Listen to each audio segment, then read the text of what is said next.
Programa Santa Maria Argumentos. Apoio Cultural. Jornal Expresso Ilustrado. 20 anos de informação e jornalismo com seriedade. Foco Multicursos. Nosso foco é a sua aprovação. Livraria Atena. Você lê, você pensa. Editora Literagir. Aqui o seu sonho de publicar um livro é realizado. Casa do Poeta Brasileiro. 50 anos de literatura.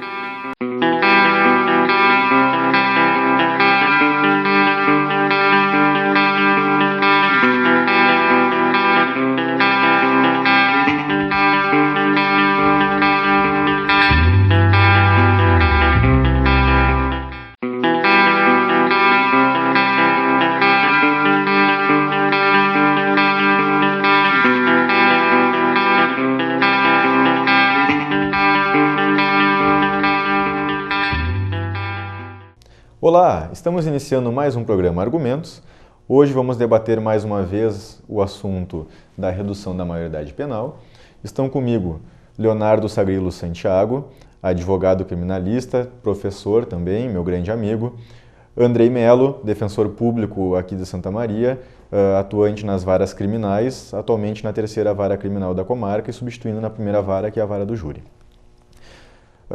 2 semanas atrás, nós debatemos e dialogamos nesse programa, que é um programa muito mais de diálogo que debate, a questão da redução da maioridade penal.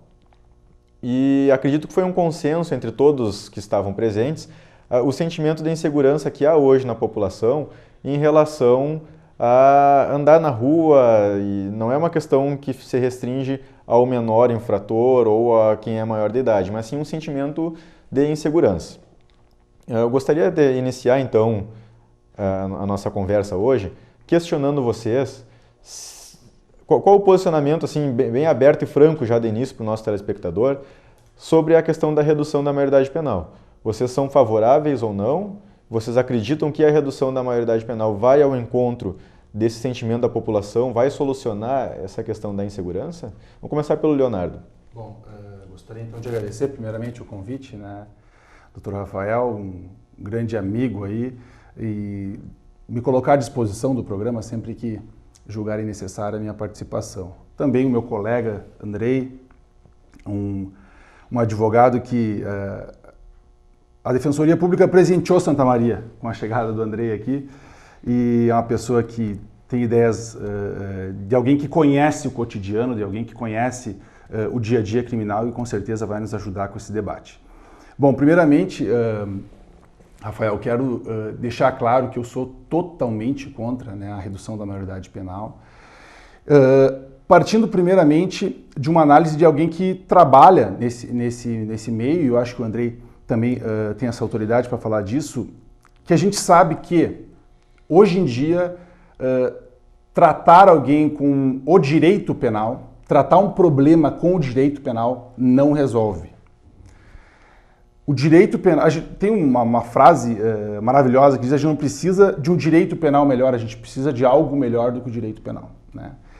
E ao invés da gente diminuir esse leque do direito penal, a gente está tentando ampliar, mas não só criando crimes novos, né, leis novas, a gente está querendo colocar mais pessoas, que o direito penal possa alcançar mais pessoas. Por que existe esse sentimento hoje? É uma questão unânime na sociedade hoje. É uma preocupação de todas as autoridades públicas, todas as pessoas que trabalham com a segurança pública, que existe muita violência. Ok, nós precisamos agora combater essa violência. E qual é que é a resposta que estão oferecendo, estão enganando a população? E a própria PEC é 171 o número, né? Qual é que é a proposta que oferecem para a população? Diminuindo a maioridade penal, colocando pessoas desde os 16 anos, nós vamos diminuir a violência. Isso não vai funcionar. Tá? Se aprovar essa PEC, se o STF não barrar essa PEC, enfim, se ela for aprovada, se ela passar pelo STF, se ela passar pelo Senado, enfim, passar por todos esses órgãos, nós vamos ver um país com maiores índices de violência. Nós vamos ver que daqui a um tempo essas pessoas que estão entrando hoje, né, no sistema penitenciário, elas vão sair E aí nós vamos ter outro problema. Então, eu quero me manifestar, deixar claro aqui a minha manifestação contrária a essa redução da maioridade penal e dizer que não é criando mais prisões, mais pessoas que vão então frequentar as prisões que nós vamos ter esse sentimento de justiça, esse sentimento de segurança. Andrei, me relatou aqui nos bastidores que durante algum tempo tu chegou a trabalhar na Vara da Infância e Juventude em Santa Maria. Qual é a tua percepção em relação ao procedimento, né, na Vara da Infância e Juventude e numa vara criminal, em relação aos procedimentos e essa eficiência do sistema processual? Porque há alguns relatos assim de que há uma impunidade do jovem infrator. Tu como uma pessoa que trabalhou, um advogado que trabalhou, né, nessa vara específica da infância e juventude, qual é a tua percepção sobre essas questões? Bom, inicialmente, Dr. Rafael, registro agradecimento pelo espaço. Dr. Leonardo, aqui a recíproca é muito verdadeira, a admiração que eu tenho pela sua pessoa, né? Um jovem e brilhante militante na advocacia criminal e um espaço que hoje às vezes é muito mal compreendido, né? A defesa criminal é muito mal compreendida aos olhos, pelo menos do senso comum. Mas registro assim esse momento de prefacial ainda aqui o meu posicionamento em relação à redução da maioridade penal. Eu também sou contrário à redução e vejo que a sociedade está afogada num discurso bastante equivocado.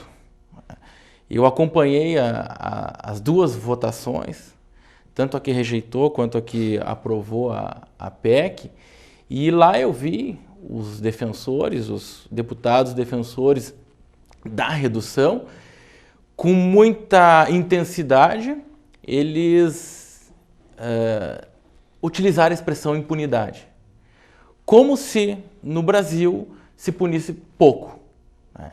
Eu trouxe alguns dados aqui, antes de vir para esse nosso debate, eu fiz questão de anotar alguns dados, e são dados que a imprensa trouxe recentemente, né? O primeiro deles em relação ao Rio Grande do Sul, nos últimos 10 anos, nós tivemos uma elevação de 70% da taxa de homicídio, tivemos uma elevação de 273% dos delitos de tráfico de drogas, nós triplicamos os gastos com segurança pública, houve então investimento em segurança pública, e já de antemão já podemos assinalar que estamos gastando mal. Se não houve qualquer redução dos índices criminais, nós temos que repensar a forma de investimento, onde nós estamos investindo esse dinheiro na área da segurança pública. E aqui um dado que ele é do país na sua totalidade, que é o crescimento da população carcerária. Ou seja, em 2005 nós tínhamos 296 mil pessoas encarceradas, e em 2015 nós estamos com 715 mil pessoas encarceradas. Ou seja, nós temos mais crimes, pune-se mais, investe-se mais e não conseguimos, de forma alguma, reduzir os índices criminais. Ou seja, o Brasil já é a terceira maior população carcerária do mundo, né? Recentemente, a imprensa aventou que a taxa de encarceramento do Brasil ela só é inferior à Indonésia. Então, se pune muito no Brasil. E podemos, então, dizer que se pune mal também no Brasil, né? Então, nesse discurso equivocado, acredito que entra todo esse debate da redução da maioridade penal, aventando-se que se pune equivocadamente ou não se pune o adolescente em conflito com a lei ou o adolescente infrator, e eu vejo muito pelo contrário. Eu tive uma rápida passagem, a minha atuação, como disseste, é na vara criminal, mas eu tive uma rápida passagem, uma rápida percepção em relação aos atos infracionais que são levados ao juizado da infância e juventude aqui da comarca de Santa Maria, e a minha percepção é que se pune mais o adolescente do que o próprio adulto acima de 18 anos, né, o réu que é imputável, né? Talvez a percepção da sociedade esteja também equivocada na questão da dimensão do tempo. Vejo discurso pedindo penas gigantescas, 5, 10, 15 anos, e talvez o senso comum não saiba o que é ser privado de liberdade por um mês. Talvez não se saiba o que é ser privado por um ano. Há uma questão de proporcionalidade. Vamos pegar um jovem de 17 anos, que a redução da maioridade penal ela aconteça e que ele seja, por exemplo, condenado num latrocínio e a pena mínima ela parte de 20 anos. Um jovem de 17 anos, ele recebe uma pena de 20 anos nessa nossa sociedade de extrema velocidade, onde a cada mês é lançado um modelo de aparelho celular novo, é a morte. Talvez é mais duro do que a própria morte biológica, seja esse encarceramento por tão longo tempo para um jovem de 17 anos. Acabou, eu não tenho dúvida. Acabou a vida desse cidadão. Ele não vai conseguir alcançar novamente a sociedade que evolui de uma forma muito rápida. Então, eu às vezes acho que a sociedade perdeu a dimensão de tempo de encarceramento. Olha, sempre tem aquela questão de experimente colocar o filho de castigo. A gente tem dificuldade de colocar meia hora um filho de castigo. Agora imaginemos uma privação de liberdade por décadas. 10 anos. Então, talvez isso é bastante preocupante e eu vejo isso, a banalização da pena na própria vara criminal. Né? O ser humano em si perdeu essa dimensão de tempo. Né? Encarcerar um cidadão dos 20 aos 30 anos, no momento da vida onde ocorre a profissionalização, onde ocorre todas as questões afetas à educação do determinado ser humano, ela é praticamente uma sentença de morte, porque jamais esse cidadão vai conseguir correr atrás desse tempo perdido. Né? Então, dentro da percepção de vocês, vou perguntar para o Leonardo, vamos começar pelo Leonardo, qual é o ambiente que o jovem, hoje de 16 anos, encontra na Fundação Casa quando ele é recolhido, vamos chamar assim, né? É um ambiente próximo ao do presídio, ou como a população diz, é um parque de diversões, é um local muito sadio, né? Porque nós temos algumas notícias assim, de índices de ressocialização comparados, né, hoje da Fundação em torno de 20% de reincidência e 80% de ressocialização. Enquanto no presídio nós temos o inverso, 70%, em torno de 70% de reincidência e apenas 30% de ressocialização. Então, me parece que o sistema que está sendo aplicado na Fundação Casa hoje é muito mais eficiente e seria muito mais eficaz a manutenção desse sistema do que colocar esse jovem de 16 anos num presídio que já demonstrou para nós que não deu certo. E como o Andrei comentava, nós temos a cada dia um investimento maior, né, mas ao contrário não há uma redução da criminalidade, então o dinheiro está sendo mal investido. O que tu pode contar para o nosso telespectador sobre o ambiente que o jovem encontra hoje lá? É um parque de diversões? Tá, é importante essa tua pergunta, Rafael, no seguinte sentido. Primeira coisa que a gente precisa compreender é que a gente o Brasil pune os adolescentes desde os 12 anos. Existe uma punição, existe um estatuto da criança e do adolescente hoje no Brasil que traz ali sanções para o adolescente, que no caso... a partir dos 12 anos. A partir dos 12 anos, enfim. A gente precisa repensar esse estatuto. E isso seria de uma maneira muito mais eficaz para a sociedade do que mexer na Constituição. Né? Enfim, a gente possui então essa forma, essa possibilidade de aplicar uma sanção desde os 12 anos. Lá dentro, o tratamento dele é diferente que ele tem no presídio. E vou te dar um exemplo. Algumas semanas atrás, isso quem conta é o doutor João Batista Saraiva, talvez o juiz que tenha mais tempo, né, com esse tipo de situação. Ele conta que há um tempo atrás, agora em Porto Alegre, existiu uma reivindicação de um adolescente. O adolescente estava fazendo uma reivindicação, estava fazendo um protesto lá dentro do Instituto. E a principal pauta de exigência dele era que ele fosse transferido para o Central. Então a gente tem que começar a pensar. Por que ele quer ir para o Central? Qual é que é... O que leva ele a optar e fazer todo esse motim, entre aspas, para ir para o Central? Por quê? Porque lá no Central ele tem acesso a drogas. A gente sabe a realidade prisional. O telespectador que lê jornais, que busca o conhecimento sobre esse tipo de situação, ele sabe que o nosso sistema penitenciário hoje faliu. O Andrei falou da rapidez que é hoje em dia a nossa comunicação. A gente pega o celular e se comunica com qualquer pessoa no país e no mundo. Mas a gente ainda não inventou nenhum tipo de sanção que não seja a pena privativa da liberdade. A gente deposita toda a nossa confiança no sistema penitenciário. Então a gente coloca lá, e o pedido do adolescente era para ir para o sistema penitenciário. Por quê? Porque lá dentro da fase ele não tem o acesso à droga que ele teria no presídio central. Ele não tem lá na fase a possibilidade de fazer as coisas que ele faria no central. Então isso tira dele, para ele que queria essa articulação, tira dele essa possibilidade. Então a fase ela não é um hotel 5 estrelas que o adolescente vai lá, mas ela ainda oferece melhores condições que o presídio.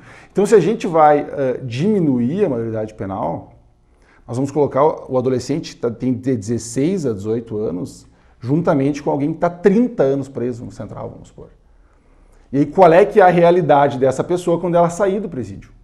Então, esse tipo de situação, Rafael, ele precisa ser repensado. Em primeiro lugar, a gente tem que parar, o pessoal que tenta vender essa ideia tem que parar de mentir que o adolescente faz o que ele quiser. Existe um estatuto da criança e do adolescente. E isso é uma ideia, o Brasil segue os pactos internacionais. No mundo inteiro é assim, existe um estatuto para punir a criança e o adolescente. Então a gente não pode ir na contramão dos nossos pactos internacionais, né? Nosso compromisso internacional que a gente tem.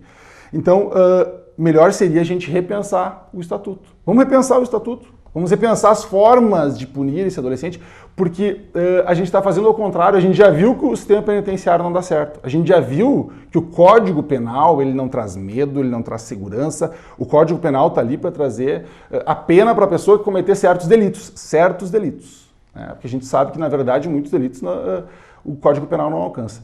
Então, a gente está querendo colocar mais gente nesse Código Penal e nesse tipo de sistema que a gente já viu que não deu certo, e ao invés de repensar o Estatuto da Criança e do Adolescente sem mexer na Constituição. Eu vou voltar ao Andrei, que eu estava questionando antes, sobre essa questão da tua atuação na Vara da Infância e Juventude.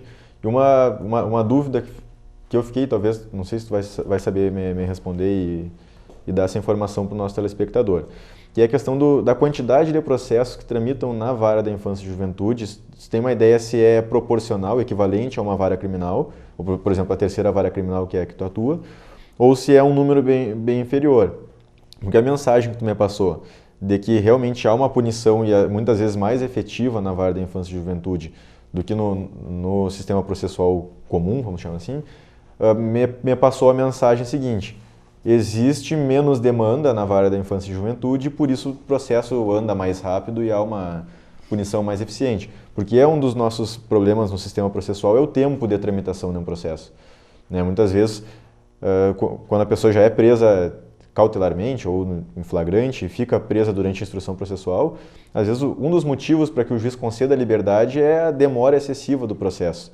Né? E a gente sabe que isso acontece porque as varas criminais estão sobrecarregadas, né, com poucos servidores e muito processo.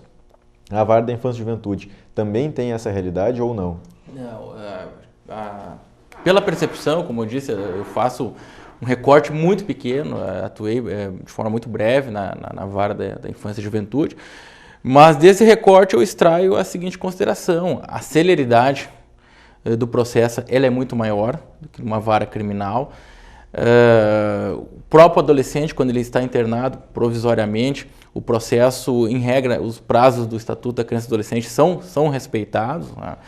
Então, eu noto que a punição ela chega mais rápida. E, às vezes, apenas para ilustrar para o telespectador, algumas questões, por exemplo, que são costumeiramente aventadas numa vara criminal. Vou dar o exemplo, trabalhar a questão do crime bagatelar, de um pequeno furto, o furto de um chinelo de dedo, o furto de uma barra de chocolate, que são teses hoje, se não todas as vezes, mas em sua grande parte reconhecidas como pela tipicidade material, são crimes onde há incidência do princípio da significância. No juizado da infância e juventude, na parte que cuida dos atos infracionais, não é muito bem acolhida essa tese. Então vejam bem que há um maior rigor ao se tratar com o adolescente quando ele bate a porta do juizado juvenil, né? Então, essa percepção que se passa para a sociedade quando vem à tona a discussão da redução da maioridade penal, ela tem que ser melhor debatida, tem que ser melhor esclarecida, porque não é aquilo que é. Não é tudo isso que pensa. Tudo isso que se pensa. Né? Eu acho que a gente pode deixar já uma mensagem para o nosso próximo bloco, né, de que muitos países no mundo já reduziram a idade penal. Né? Embora a grande maioria adote os 18 anos como regra, muitos países já reduziram a idade. Né? Os Estados Unidos, cito, né, muito citado como exemplo, mas nós temos também o caso da Alemanha, da Espanha, que já estão no sentido oposto. Né? Reduzimos, não deu certo, porque nenhum deles houve a diminuição da criminalidade, eu acho que são dados do Instituto Tolerância, né? E nenhum desses países que reduziu houve a redução da criminalidade. Então, me parece que o sentido é o sentido contrário. Essa não é a solução. Então, vamos pensar para o nosso próximo bloco, deixar para o nosso telespectador que participa bastante por e-mail, pelo Facebook, né? Vamos deixar para ele essa pergunta, eu vou deixar para vocês. Quais outras soluções nós podemos propor, então, para que a gente vá em direção a esse anseio da sociedade de reduzir a criminalidade, mas sem que para isso seja necessário reduzir a maioridade penal, né? Nós vamos então ao nosso rápido intervalo, voltamos logo, até já.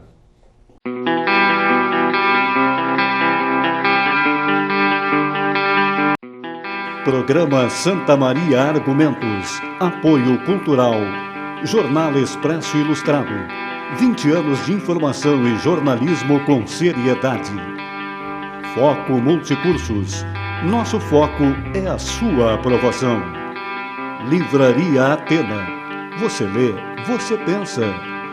Editora Literagir. Aqui o seu sonho de publicar um livro é realizado. Casa do Poeta Brasileiro. 50 anos de literatura.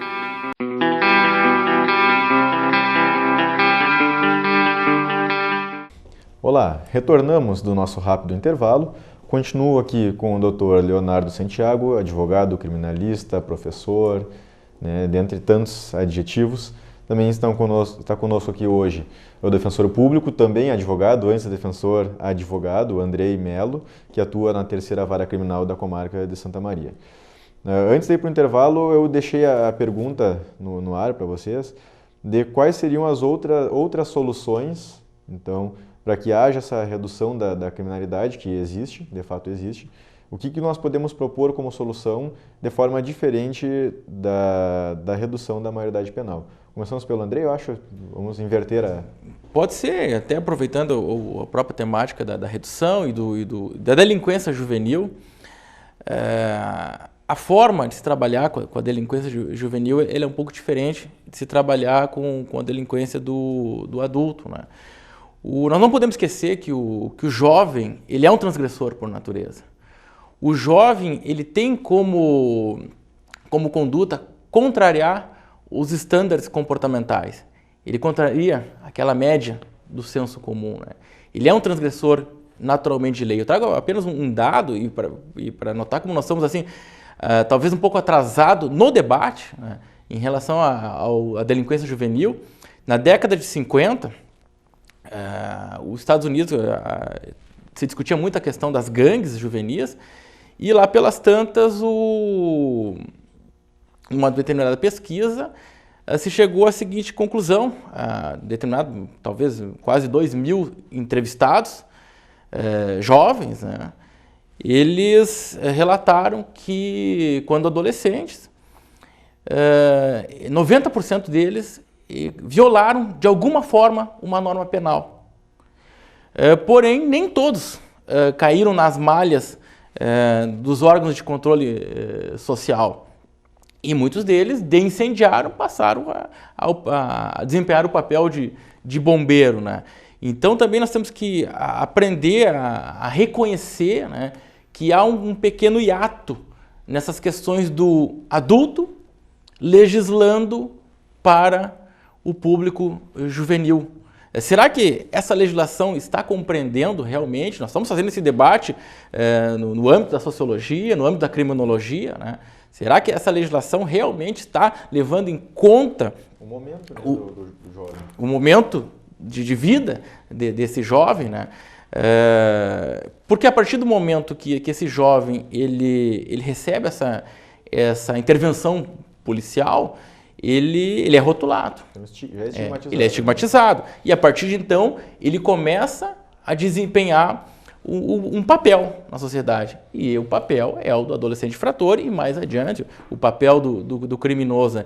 Então, nós temos que fazer esse discurso, esse debate, para verificar até que ponto essa mudança da legislação e essa mudança sempre mais repressiva, ela também não é um fator criminógeno, né? Não tem aumentado os índices criminais, né? Não tem feito com que mais pessoas avancem para o campo do desvio criminal, né? Até nessa linha do que tu vem falando, do rótulo, nós temos aí o Humberto Maturana, não sei se é uma leitura comum de vocês, mas ele fala muito sobre essa questão do rotular, né? Que nós colocamos nas crianças o futuro, né? As crianças são o futuro do Brasil, são o futuro do mundo, as crianças que vão mudar o mundo. Só que o mundo acontece hoje, né? Nós que estamos entregando o mundo para elas. E nesse rotular elas como elas a solução, ou uma criança como um gordinho, outro... O colocar rótulos na criança faz com que ela passe a se comportar de acordo com aquele rótulo. E eu acho que essa questão também de estigmatizar, rotular o jovem como infrator, acaba fazendo com que ele incorpore esse comportamento, até porque depois que ele já está fichado, vamos chamar assim, fica muito difícil ele fugir desse caminho, né? O percurso que ele tem que fazer é muito maior para ele conseguir sair dessa onda aí, né, do crime. Cerca, acho que de 7 ou 10 dias atrás, eu li no jornal um artigo do professor Valdo Barcelos, do Centro de Educação aqui da Universidade, e ele falava bastante sobre isso, sobre essas questões da criança e também do rotular. E é um artigo que eu acho que a gente pode disponibilizar para o nosso telespectador também ter acesso depois e refletir um pouco sobre isso. Eu vou perguntar para o Leonardo, né? O que tu me propõe? A gente falava sobre essas modificações no ECA, tu comentou conosco no primeiro bloco. Vamos modificar o que no ECA? Vamos começar por onde, assim, ou até onde podemos ir nessa modificação do ECA, né? Daqui a pouco a gente vai rasgar tudo que tem e começar de novo. Então, da onde até onde a gente pode ir nessas modificações do ECA?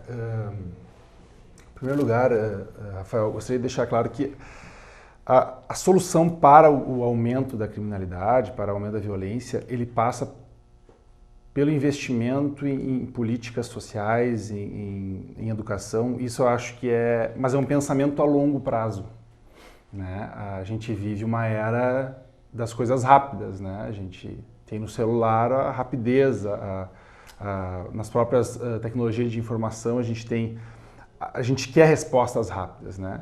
Então, isso seria a longo prazo, né? Como é que a gente conseguiria trazer uma possibilidade diferente para a população, enfim, que demonstra essa insatisfação com a delinquência juvenil? Eu acredito que uma das alternativas seria a gente repensar o ECA, tá? Essa ideia de que a gente olhar para o ECA e ver que o máximo que uma criança, um adolescente pode ficar é 3 anos, isso causa na sociedade uma espécie de insegurança, uma espécie de impunidade até mesmo. Ela passa uma ideia de injustiça. O rapaz que comete um roubo e o rapaz que comete um latrocínio, ambos estarão máximo 3 anos. Isso pode gerar até mesmo neles uma sensação de injustiça, tá?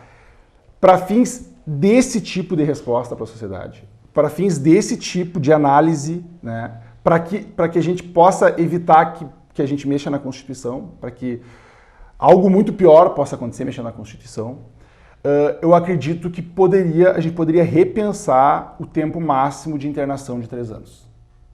Isso vai solucionar a criminalidade, a violência? Não, isso não vai solucionar. Eu não vou fazer um discurso diferente do que estão falando. Os políticos e as pessoas que são a favor da redução da maioridade penal, elas propõem a redução como uma espécie de remédio para a criminalidade. Eu já estou avisando que esse remédio não funciona. Mas isso diminuiria, então, esse senso, para esse pessoal que gosta muito desse senso de justiça, que de fato não existe, isso diminuiria esse senso. E a gente não mexe na Constituição Federal. Ok? Seria uma alternativa boa, vai trazer efeitos, não, talvez não na criminalidade, mas talvez nesse discurso que a gente está percebendo aí na população. As demais soluções, Rafael, não passam pelo direito penal. As situações de encarceramento, porque se passasse, Rafael, nós seríamos um país seguro. Nós temos a 3ª população carcerária no mundo hoje. 3ª. Existem 2 países só que prendem mais do que a gente. E a gente não é o 3º país mais seguro do mundo. E tu não acredita que talvez deva ocorrer uma maior responsabilização do adulto que está por trás desse adolescente? Porque na maioria dos crimes, que eu pelo menos tomo conhecimento, são cometidos por adolescentes, houve um estupro seguido de homicídio, seja o que for. Normalmente existe um adulto que está acompanhando aquele adolescente. O adolescente não começou sozinho aquele ato. Será que há uma responsabilização até mesmo dos pais desses adolescentes que muitas vezes não estão preocupados com a formação dos filhos? Não contribuiria, além dessa modificação no ECA, e talvez realmente não seja a solução, mas será que essa perseguição dos adultos que estão por trás dos adolescentes não seria uma... Eu não conseguia ver como uma responsabilização penal como uma resposta, né? Eu não acredito que isso traria uma resposta eficaz, traria uma... Assim, o crime, a violência são situações que fazem parte do cotidiano, né? É ruim a gente compreender isso, mas eles fazem parte do cotidiano. A gente precisa diminuir essa parcela de violência, a gente precisa diminuir essa parcela de crimes. Como é que a gente faz isso? Prendendo mais? Colocando mais pessoas num sistema penitenciário falido? Eu acredito que não. Pode ser que muitas pessoas ainda tenham no presídio, no sistema penitenciário, algum tipo de utopia, algum tipo de esperança. Eu não vejo assim. Eu acho que mudando a cultura dessas pessoas, mudando a cultura da sociedade que escolhe os crimes que quer punir, mudando a cultura dessas crianças que estão vindo agora, com educação, com políticas sociais, eu acho que seria uma resposta muito mais eficaz para um futuro que a gente almeja aí. Eu acho que a gente pode concordar que uma criança não nasce criminosa, né? Nenhum de nós nasceu criminoso. Também nenhum de nós nasceu bondoso, vamos chamar assim, né?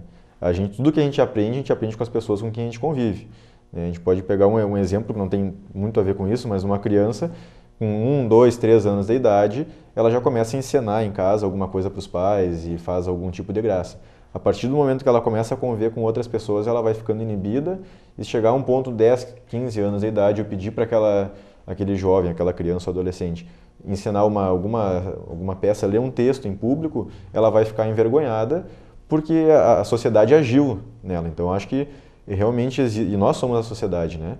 Então, eu acho que dentro desses discursos assim, de redução, a gente está muito afastado desse jovem infrator, né? O jovem, aquela família, aquele crime, né? E nós não estamos nos dando conta que o Estado e a sociedade somos nós, e nós estamos fazendo parte disso, né? Então, se um adolescente se tornou criminoso, é porque os adultos com quem ele está convivendo, porque ele é muito parecido com os adultos com quem ele convive, os adultos estão tendo algum comportamento que não é o correto. Eu acho que a gente precisa começar a repensar um pouco a forma que a gente está agindo e a forma com que a gente está tratando as nossas crianças, né? Não que elas sejam o futuro, mas o fato de que a criança vai ser muito parecida com o que nós somos hoje.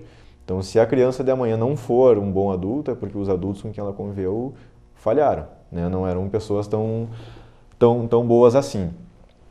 Vamos passar para o Andrei, né? O que tu me propõe, o que tu propõe para nós como solução, né? No último programa eu comentei o seguinte, que esse adolescente infrator, na maioria das vezes, o primeiro contato dele com o Estado é quando o Estado vai prender ele. Ele nasce numa região da cidade e cresce numa região da cidade que não tem uma presença forte do Estado, nem em saúde, nem em educação, nem em polícia, em nada, né? E o primeiro contato que ele passa a ter com o Estado, com a figura do Estado, é quando o Estado vem prender ele e aí, ó, os teus direitos é ficar calado e contratar um advogado, ligar para alguém. Então, me parece que o Estado está bastante distante. Essas políticas públicas, a educação, para mim, é sempre uma grande solução, investir mais em educação. O que tu pensa sobre isso? Eu também concordo que a sociedade é muito imediatista. As soluções na seara da criminalidade, elas ocorrem a longo prazo. Não tenho dúvida que elas perpassam pela educação. O Brasil está aí com o slogan da pátria educadora. Nós temos que mensurar e verificar se isso vai se efetivar realmente, né? Eu faço uma pequena, mas muito pequena discordância com o Dr. Leonardo, só na questão. Concordo quando talvez aumentar o período de internação do adolescente ela seja uma saída hoje, talvez a única possível. Talvez para os crimes hediondos. Talvez dentro do contexto político criminal que vive o Brasil hoje, talvez seja até mesmo uma moeda de troca para que não se tenha algo pior em matéria de repressão juvenil. Mas também acho que tratar a criminalidade tão somente com repressão penal é um efeito placebo, né? Nós estamos aí como eu falei no início da nosso bate-papo aqui, aumenta o investimento em segurança pública, os índices criminais continuam aumentando, prende-se mais, os índices criminais continuam a aumentar. Ou seja, o direito penal não é a solução para a redução desses conflitos interpessoais, esses conflitos que nós temos no seio da sociedade.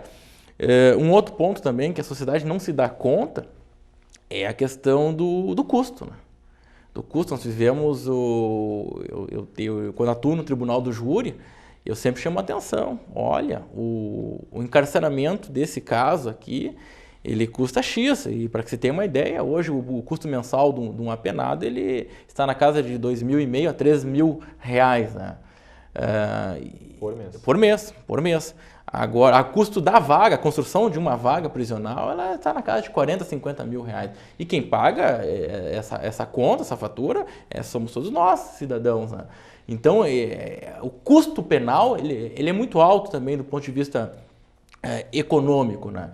Então, eu fico imaginando toda esses valores que são dispensados e equivocadamente, porque não estão reduzindo os índices criminais, fossem aplicados na educação, em políticas públicas, né? Porque, como bem disseste, doutor Rafael, aqui, às vezes, o primeiro contato de um adolescente com o Estado pelo braço armado do Estado.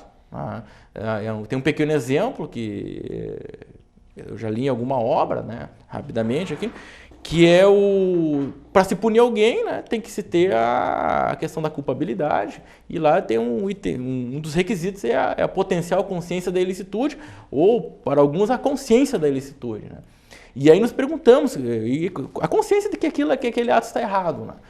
E imaginemos agora um adolescente, um jovem que convive num morro carioca lá, é vizinho do traficante, o traficante é o que dá o botijão de gás para a mãe dele, é o traficante que, quando ele ficou doente, durante toda a vida dele, é quem bancou o remédio, sempre que a mãe tentou ir no posto de saúde não conseguiu atendimento, e aí ele convive com aquela venda de drogas explícita ao lado da casa dele, e a personalidade dele vai sendo construída nesse ambiente. E como é que fica, né, essa questão até dogmática do direito penal, né, a potencial consciência da ilicitude, né? Será que esse adolescente vai conseguir introjetar que a venda daquela droga, isso é um outro discurso também, a questão da legalização, né? Mas será que é hoje proibido, né? Mas será que ele vai conseguir trabalhar que aquele ato do vizinho traficante é um ato equivocado, que a polícia, em tese, fazendo um maniqueísmo, né, que a polícia seria o bem e o vizinho seria o mal? Não vai. Então, enquanto o Estado e a sociedade tem que compreender isso, que o Estado precisa dar a mão que leva as políticas públicas e não a mão que leva a repressão penal, nós vamos continuar aí gastando muito, encarcerando muito e com índices criminais absurdamente elevados e continuando com o sentimento de medo. Mas para muitos dos nossos telespectadores e para muitos do que você tem lido e falado sobre essa questão, essas nossas ponderações aqui podem parecer uma desculpa, né, uma forma de justificar um ato no adolescente. Não, na verdade, não é esse o objetivo. Olha, não vamos fazer nada com ele porque é um coitadinho ou alguma coisa. Não é essa questão. Só que o Estado ele não pode estar imbuído do sentimento de vingança que é pessoal.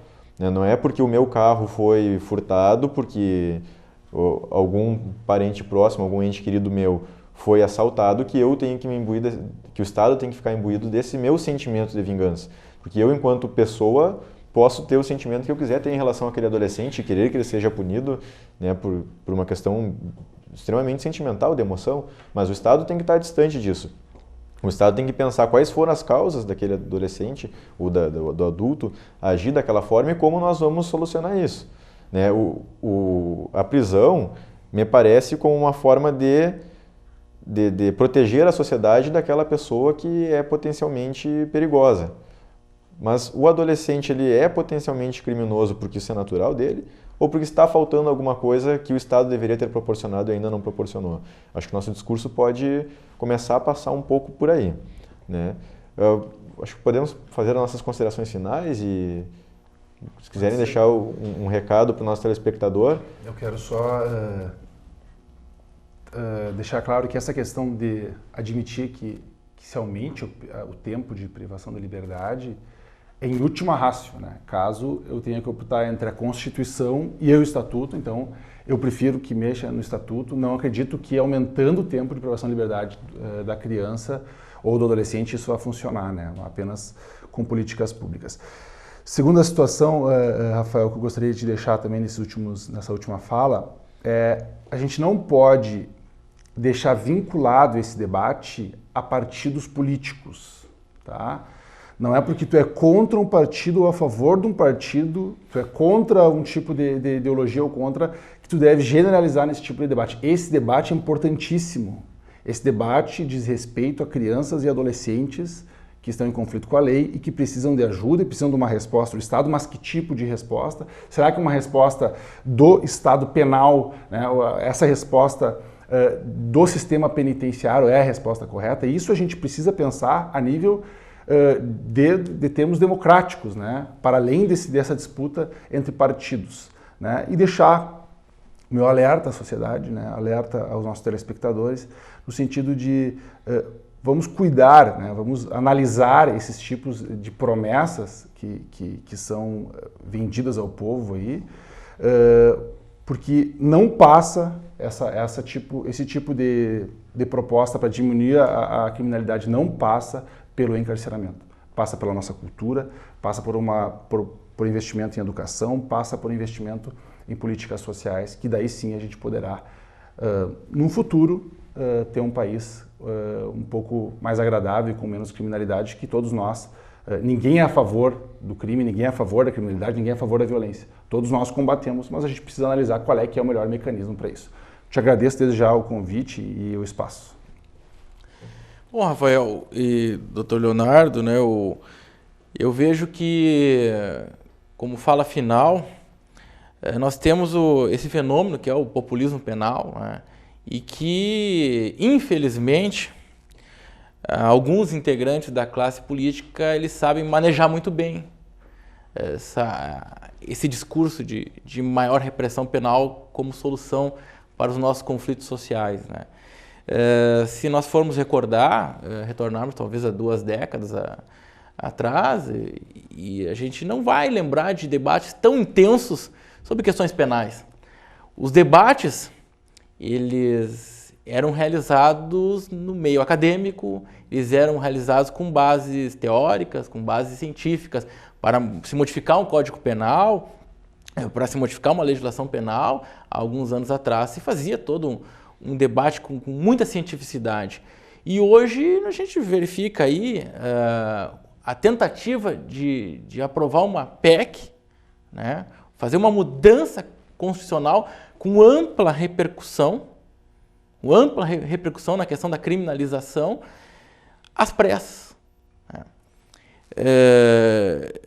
A gente tem acompanhado esse debate e eu não consigo encontrar ao menos um um pensador do direito penal, um pensador da criminologia, um sociólogo que seja favorável à redução da maioridade penal. Ou seja, está prevalecendo um discurso do senso comum. Isso também não é algo tão assustador assim, porque a história também demonstra que isso já aconteceu. Nós tivemos na Alemanha de Hitler o algoz, talvez um dos maiores algozes da humanidade, ter um apoio popular, uma aprovação popular de 95% da população. Então, há que se ter muito cuidado, né? Qualquer mudança no direito penal tem que se verificar a questão do consenso, né? E se hoje nós temos 9 a favor da redução e numa amostragem de 10 e uma pessoa contra, nós não temos o consenso e nós temos que olhar com muito cuidado, né? Porque se não tem consenso nessa redução, e tem que aprender a respeitar a questão da maioria, minoria, né? Tem que se fazer um debate um pouco mais intenso, com mais vagar, né? Mas o meu chamamento, né, é que para a população que não compre essa cantilena falsa de que a redução da maioridade penal ela vai ser a saída, né, que vai ser a porta de saída. A porta de saída é a longo prazo. Nós vamos ainda ver o Brasil com uma população carcerária de 1 milhão de pessoas, né? E vamos estar debatendo os mesmos problemas em relação aos índices criminais, né? Então, é muita cautela, né? Eu que tenho uma atuação aí já de quase 2 décadas com a área criminal, vejo e tenho acompanhado que a repressão não tem produzir qualquer remédio eficaz, né, para uma sociedade mais harmoniosa. E os países que já adotaram a redução, nenhum deles, né, uma coisa que é importante dizer, nenhum dos países que reduziu a maioridade penal houve a redução da criminalidade. Então, se a gente for olhar para fora, como o Brasil gosta muito de olhar para fora e pegar o exemplo, a gente vai observar que não é a solução, né? Vou agradecer mais uma vez a vocês a disponibilidade de estar aqui hoje, falando com o nosso telespectador, né, o Dr. Leonardo, Dr. Andrei, muito obrigado pelas reflexões que vocês oportunizaram, né? Você, nosso telespectador, mantenha contato conosco pelo nosso e-mail, pelo nosso canal no Facebook. Muito obrigado pela sua atenção. Por favor, sugiram pautas. Até logo!